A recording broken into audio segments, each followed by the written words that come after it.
আসসালামু আলাইকুম everyone, I hope সবাই ভালো আছেন। বর্তমান সময় হচ্ছে আর্টিফিশিয়াল ইন্টেলিজেন্সের যুগ, এআই এর যুগ। আর এআই মানেই যেন আমাদের কাছে ওপেন এআই মানে চ্যাট জিপিটি, যা আমরা বিভিন্ন ধরনের কাজে ইউজ করি। হতে পারে আমাদের কোনো রিসার্চের কাজ, হতে পারে আমাদের কোনো প্রবলেম সলভিং, হতে পারে আমাদের কোনো এডুকেশনাল পারপাস। আর এই চ্যাট জিপিটির ইতিহাসে একটি বিরল ঘটনা আছে, যা আমরা অধিকাংশ লোকই জানি না।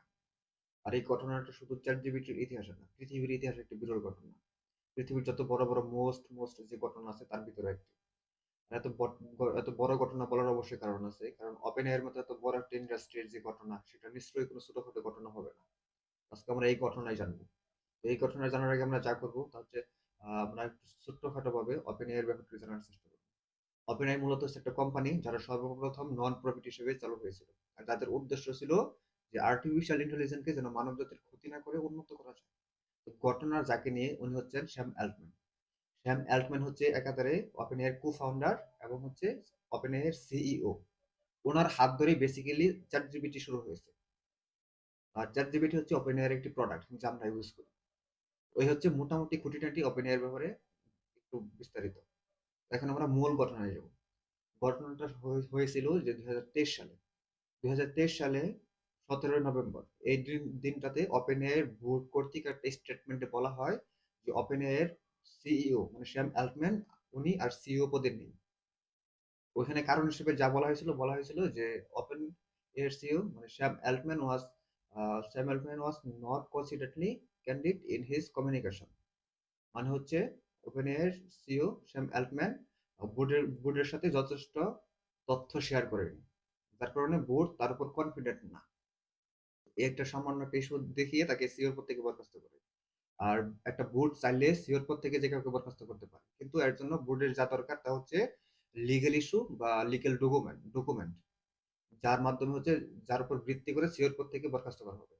ওনার ক্ষেত্রে কোনো লিগেল ইস্যু নেই, কোনো লিগেল ডকুমেন্ট নেই, জাস্ট একটা কথার ভিত্তিতে ওনাকে বরখাস্ত করা হয়েছে। আর এখানে সব থেকে মজার ব্যাপার যেটা হচ্ছে যে ওনাকে বরখাস্ত করার আগে ওনার কাছে কোনো ক্লিয়ার এক্সপ্লেনেশন ছিল না।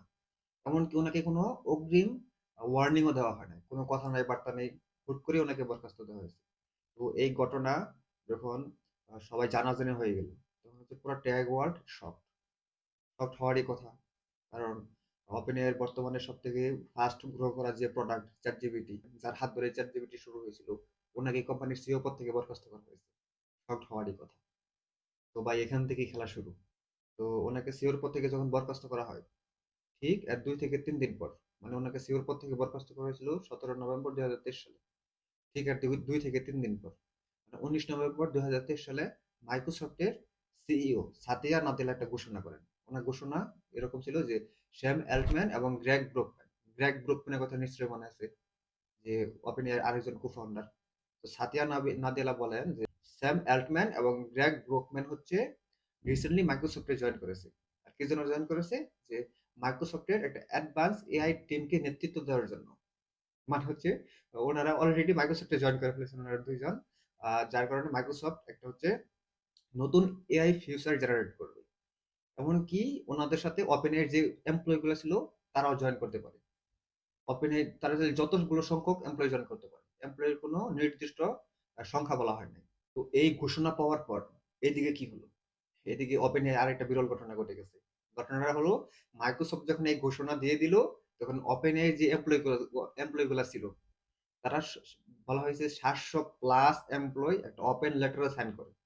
সাইনটা ছিল এরকম যে যদি ওপেন এর সিইও স্যাম অ্যাল্টম্যানকে আবার সিইও পদে রিটার্ন না করা হয়, তাহলে সবাই মাইক্রোসফটে চলে যাবে। একবার চিন্তা করেন, একটা কোম্পানির 700 প্লাস কম কর্মী যদি আপনার কোম্পানি থেকে চলে যায় অন্য কোনো কোম্পানিতে, তাহলে আপনার কোম্পানির কি একটা অবস্থা হবে? 700 প্লাস কর্মী যখন এই ওপেন লেটারে সাইন করলো, এখানে যে ঘটনাটা ঘটলো যে ওপেন এর যে ইনভেস্টররা ছিল, মানে যারা কোম্পানিতে ইনভেস্ট করতেছে, তারা বোর্ডের উপর চাপ ক্রিয়েট করলো।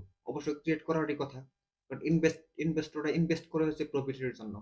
যদি আপনার কোম্পানি থেকে 700 প্লাস লোক চলে যায়, আপনার কোম্পানি প্রফিট করবে কাদের নিয়ে? আপনার কোম্পানিতে কাজ করবে কারা? আর যদি আপনার কোম্পানিতে কাজ নাই করে, আপনার কোম্পানি গ্রো না করে, তাহলে তো প্রফিট আসবে না। আর যদি প্রফিটই না আসে, যারা ইনভেস্টর তারা কেন আপনার কোম্পানি ইনভেস্ট করবে? অবশ্যই ইনভেস্ট করবে না। তো এই খেলাটা এখানে ঘটে। যখন ওপেন এতগুলো কর্মী হচ্ছে আপনার ওপেন লেটারে সাইন করে তারা হুমকি দেয় বুটকে, যদি শ্যাম অ্যালটম্যানকে আবার সিইও পদে রিটার্ন না করা হয়, তাহলে তারা সবাই মাইক্রোসফটে চলে যাবে। মাইক্রোসফটে চলে গেলে হচ্ছে আপনার ওপেন এআই তো একদম ডাউন হয়ে যাবে, আর ওপেন এআই ডাউন হয়ে গেলে তো কোনো প্রফিট আসবে না। তাহলে কি হবে? ইনভেস্টর তারাও কোনো প্রফিট পাবে না, আর যদি ইনভেস্টররা প্রফিট না পায় তাহলে হচ্ছে আপনার ইনভেস্টররা ইনভেস্ট করবে না। তো এখানে বোর্ড বাধ্য হয় ওপেন এআই ও এই যে প্রাক্তন সিইও মানে স্যাম অ্যালটম্যান ওনাকে আবার রিটার্ন নিয়ে আসার জন্য। তো ঠিক এর 5 থেকে 6 দিন পর স্যাম অ্যালটম্যানকে আবার সিইও পদে রিটার্ন নিয়ে আসা হয়। এইবার স্যাম অ্যালটম্যান শুধু সিইও পদে রিটার্ন নিয়ে আসেনি, বরং পুরো বোর্ডই চেঞ্জ করে দেয়। ওপেন এর যে বোর্ডের যে ওল্ড যে পার্সন গুলো ছিল, আগের যে ইয়েগুলো ছিল, বোর্ড মেম্বার গুলো ছিল, তারা তাদের থেকে বেশ কিছু বোর্ড মেম্বারকে ফায়ার করা হয় এবং নতুন একটা বোর্ড ক্রিয়েট করা হয়। তো চিন্তা করেন, এত বড় একটা ইন্ডাস্ট্রির সিইও কে বরখাস্ত করা হলো কোনো লিগেল নোটিশ ছাড়া। বরখাস্ত করার পর আরেকটা বড় ইন্ডাস্ট্রি মাইক্রোসফট, তারা হচ্ছে তারা হচ্ছে একদম ওপেনলি তাদেরকে ইনভাইট করলো সাথে সাথে, ঠিক 2 দিনের ভিতরে। মাইক্রোসফট ইনভাইট করার পরে এদিকে ওপেন এর যে ইন্টারনাল যে ইস্যু গুলা এগুলো আরো বড় হয়ে দাঁড়ালো। ওপেন এর কর্মীগুলো একদম ওপেন লেটারে সাইন দিয়ে একদম বুট কেমন চাপ ক্রিয়েট করলো যেন বুট বাধ্য বাধ্য হলো ওপেন এর প্রাক্তন সিইও স্যাম অ্যালটম্যানকে আবার রিটার্ন নিয়ে আসার জন্য। আর স্যাম অ্যালটম্যান রিটার্ন আসলো, এমনকি বোর্ডই চেঞ্জ করে দিল। ভাবা যায় ব্যাপারটা, এত বড় একটা ইস্যু।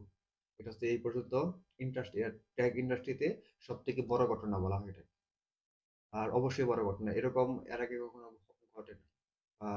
ফিউচারে গিয়ে ঘটবে কিনা, হয়তো বা ঘটতেও পারে, তবে নাও ঘটতে পারে, কিন্তু এই পর্যন্ত ঘটে যাওয়া সব থেকে বড় ঘটনার ভিতরে এটা হচ্ছে সর্বোত্তম ঘটনা।